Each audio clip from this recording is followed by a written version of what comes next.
Hello little peeps, welcome to our channel Lucky's Little World. Today is our first cooking vlog in Telugu. ఈరోజు మనం చాలా సింపుల్గా పుట్నాల పప్పుల పొడి ఎలా చేయాలో చూసేద్దాం.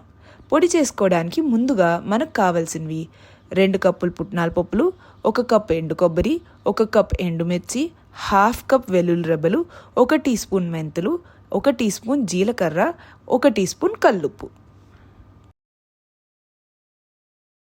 కావలసిన ఐటమ్స్ అన్నీ రెడీ అయిపోయిన తర్వాత మీడియం ఫ్లేమ్లో స్టవ్ ఆన్ చేసుకొని ఒక ప్యాన్ని పెట్టుకొని దానిలో ఎండుమిరపకాయలని డ్రై రోస్ట్ చేసుకొని పక్కన పెట్టేసుకుందాం. దాని తర్వాత మెంతుల్ని వేసుకొని డ్రై రోస్ట్ చేస్తూ ఉండగా జీలకర్రను కూడా యాడ్ చేసి రెండింటిని కలిపి డ్రై రోస్ట్ చేసి దాన్ని కూడా పక్కన పెట్టుకుందామండి.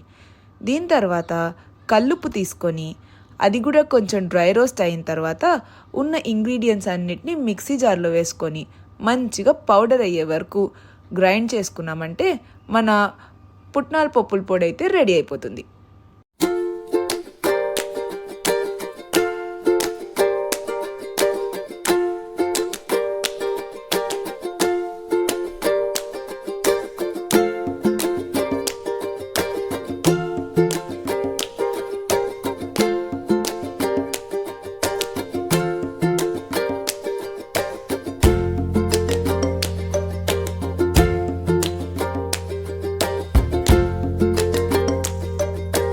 చూస్తుంటేనే నోరు ఊరుతుంది కదా.